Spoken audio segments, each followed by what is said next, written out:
Hello, my friends. Welcome to another episode of Game Testing Unlimited. My name is Wilfred. Today, I'd like to talk about Last Epoch, which just came out from the early access. If you like games such as Diablo or Grim Dawn or Path of Exile, you would definitely love this game because it does nail the game design of what a hack and slash ARPG is really supposed to be. And I'm going to do a more in-depth review as I play more about this game. But it does first impression. It is a leap of improvement from Diablo 4, which is kind of surprising because this game has been around in early access for a while, and you would have thought some people from Blizzard may have taken notice of it. Apparently not.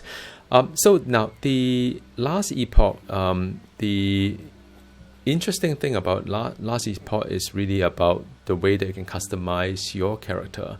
And I'm going to use my necromancer as an example. I use necromancer as a baseline for all my games that I play because I enjoy the summoner build.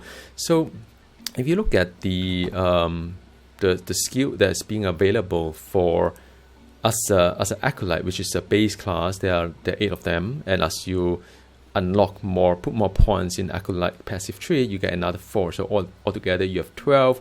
And once you specialize into one of the 3 masteries, which is necromancer in my case, you get another 5 as well. So altogether 17 skills for you to play around with. And some of them are summoners, some of them is not, some of them are supporting, and you could build your class the way that you like to play it. And for summoner, I think they really nailed it from what I've seen so far. There's a lot of trade-off, a lot of decisioning I need to make. Seems to me that every decision is a good decision. So it's really about customizing the way that you would like to play the game and how far you want to push for certain gameplay style, be as very offensive, very defensive, or a lot of focus on summons, a lot of summons, or just a few summons but good summons. So temporary summons and permanent summons as well. So there are many choices that you could make. And the great thing about this whole design is that although you may say, okay, 17 skill altogether and your hotbar is only 5 skills, right? But it does really amazing things to combine certain skill into a specialization. What do I mean by that? Like, for example, if you take a look at the skeleton mage, it itself has a skill tree. I'm not going to go through all the skill tree here, but in essence, you could sort of instead of having more skeleton mage, and you may have just one really good one. So and put all the points into a various kind of nodes that facilitate that kind of option.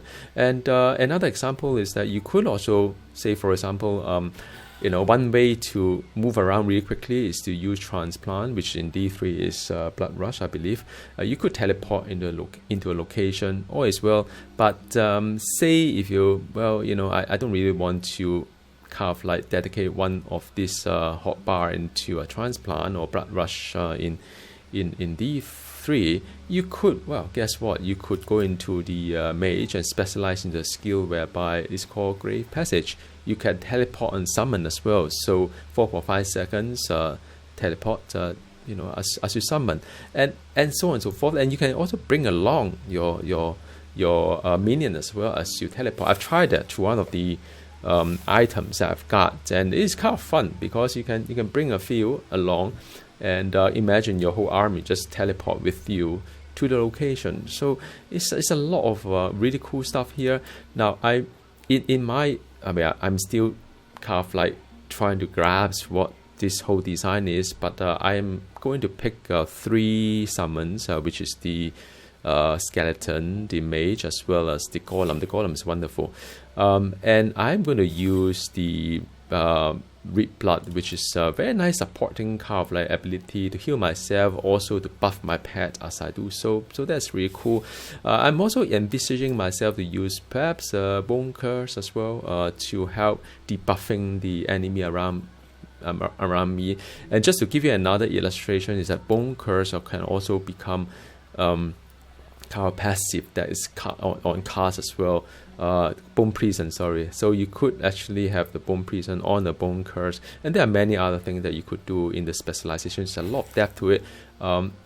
It's almost like whatever you can think of, like, oh, can I do that? Oh yeah, you can do it. You can convert the damage type from one to the other, just like Grim Dawn for some of the abilities. So if you like to specialize into Necro, kind of like a damage type, yeah, you could convert this into Necro or into Elemental, like Cold or whatever.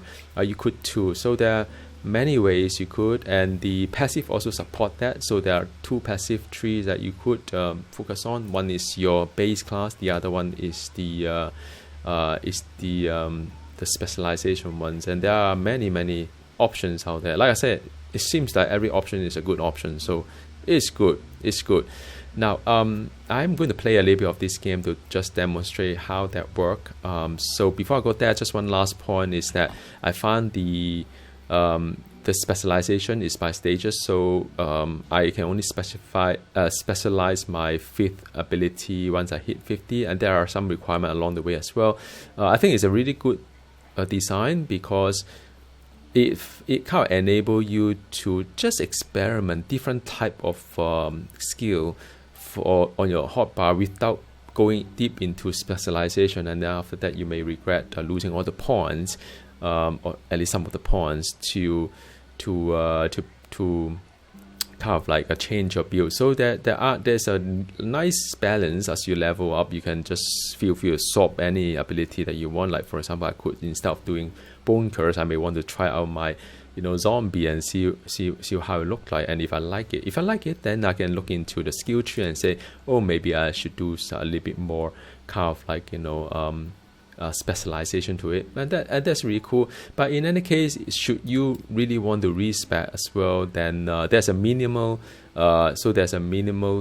specialized level. You can wipe off everything, start from 6 again to 12, or I believe what you can do is you can just minus one point here and there to kind of regain the level. It's not too bad.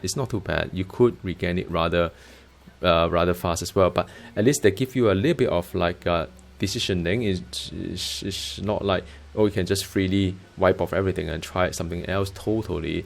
So you must have some design principle in mind, but that's cool. I think there's a bit of flexibility, a bit of kind of pain to it, just a little bit to make your build a little bit more matter to you.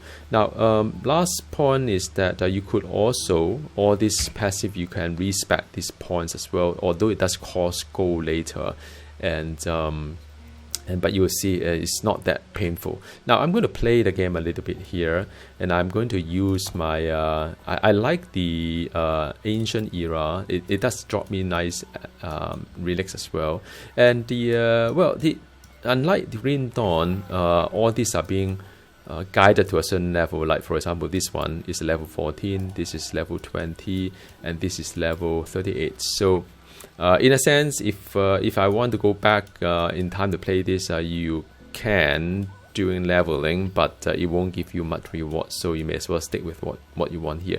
There are different era to it as well. You can have the ancient era, that's when the world was just freshly created with all the gods or what have you. Then you have the divine era as well, which you can see that various kind of area, quite a lot of things that you can do. And then you have imperial era, which I think there was empire.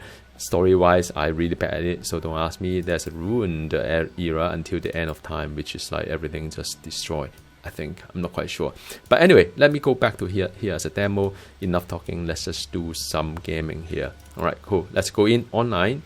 It will take a slightly amount of time. As we speak, it's still a lot of people playing at the peak hour right now.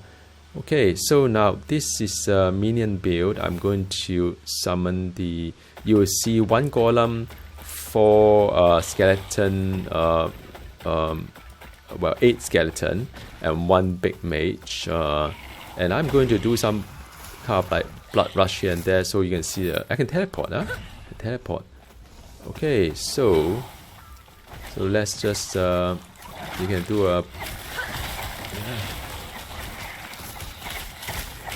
you can direct the the summon into the enemy by pressing A if you want to, or just leave it as it is. That's fine. They kind of quite smart. Okay, so that is good. Now, another thing really good about this game is that I don't really need to pick up anything for gold. The gold is like 25 gold here and there, right? 40, 50 gold. And this item just like give me another 50 gold. So why pick it up and sell it in the vendor when you can just pick up gold here easily, right? So it's cool. I have a loot filter as well. I have a loot filter, and I have a loot filter to filter off certain kind of items to appear or not to appear. But yeah, I mean, all in all, no worries. And oh, the other thing I would like to show you guys is that there are other shards as well they can use to improve your gear. You can do a crafting to it. And the shard initially come to your inventory, but you can say transfer material and go into a crafting material thing. And you think, oh, so what? Each of these is one kind of like, one item here. Each of them is one item that you loot, and then all these things are individual kind of variety of the items. Think Diablo 4, when it launched, do you remember there's a lot of kind of items that you need to rearrange, still do, and they just put into a UI for you, and there you go. All these are one single item that being kind of transferred into the tab, and they have it on day one. Amazing. Okay. So as I use the blood thingy, right, this is the red blood. I do heal myself, get mana as well, so it's a really good thing. Yeah, and I can just take a look at this and see, okay, maybe not something I want. Okay, so this is this side.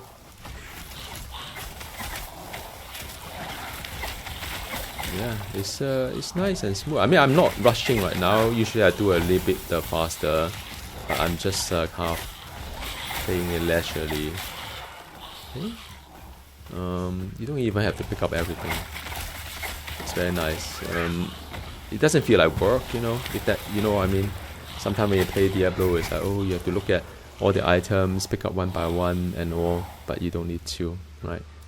And when I read the text, I more or less kind of know what they're doing as well, which is cool. This is a boss? Not yet, sorry. I've done this a couple of times. Oh, this is increased median thing.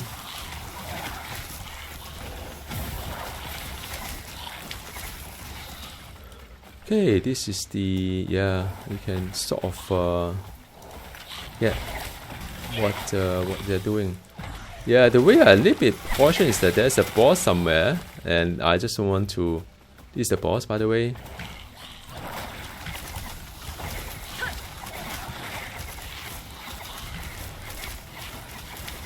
Yeah, my golem is holding the aggro quite nicely, and because this time round I'm not. Oh, this is the thing that you have to make sure you don't. It still could kind of destroy you. Okay, so that's done. So there's a relic stat. Look, nice. And there's a relic stat. It's going to be like the same stats. I realize all the stats are there. So I've done it 4 times already, as you can see. But yeah, I mean it's a fun time, really fun. These are almost my levels, so I've just out-leveled it by a little bit. But as you can see, there's a lot of goals around. You don't really need to worry about it. And sometimes some of this kind of ancient kind of thing that I like to do. This is ancient time, by the way, ancient era. It does seems to give me quite a fair bit of kind of crafting material, and you see, there you go. So these are the crafting material that is helpful. So what do I mean by that? Let me just do a live demo again. Say for example, I've got some gear and I've kind of out-level my gear, but and you could actually put the, say for example, what can I demo you with? Yeah, I can put something like that and say, oh, maybe I should up my minion damage to higher. So maybe I do this one here, right? Then this is a million damage of 25, then upgrade to 38 already. You can do a lot of things, health regen as well. May as well maybe do this tier 1, so I can do 1. And okay, that done. But then there's a potential, like how much forging potential that this has is already reached the maximum, so you cannot go further than that. So there's always a trade-off. Remember, put it back here. There are some items that's called experimental as well. You can spawn some really strong enemy or boss, and if you defeat them, they will drop the experimental gear. Experimental gear usually give you a very interesting skill around it, like for example this one here, 4 million teleported around you after you use a traverse skill. So that is really cool. You could again add a bit of change the setup as well, and you could do many things. You can either destroy it. I think there's one that you can destroy it. There's one that I think that there are things that you could kind of destroy as well, and there are many things you can do. There's so much thing that you I think crafting is another kind of like topic on its own. And then there are things like the set gear as well. Not that this is especially exciting, but it's kind of interesting. And there are like unique gear, like this one here is kind of interesting. Look, I mean, I got a health of 524 with the warding of 36. I could actually wear this one, and it drained my health, but I gained the ward as well, right? So imagine this. Let me just do another demo, and because I'm low health. And then if I take on any damage, I will summon a Revenant as well. I can't really demo here. Hang on. Yeah, I have to take some damage as well. Then I can summon a Revenant. So it's interesting. Yeah, many things can do. But looks like I'm quite strong with this gear as well. So this it gave me a really good tankiness, confidence to walk around as well. Of course, the trade-off is that I will not be having the crit kind of like chance to my summon to myself, and the crit actually contribute to quite a fair bit. It's not 90% added onto it; it's multiplied to it. So there are many things you can do. There are also things like idol as well. If you play the Diablo 2, I'm sure you are familiar with all these idols. There are many games that does that these days, but yeah, you unlock more of this, and then you can put some idol here and there. Like I said, I'll do another video as I play the game. And thank you for watching. Hope you enjoyed this game as well. Pick it up. I do recommend it now that the connectivity issue is gone. All right, see you. Bye.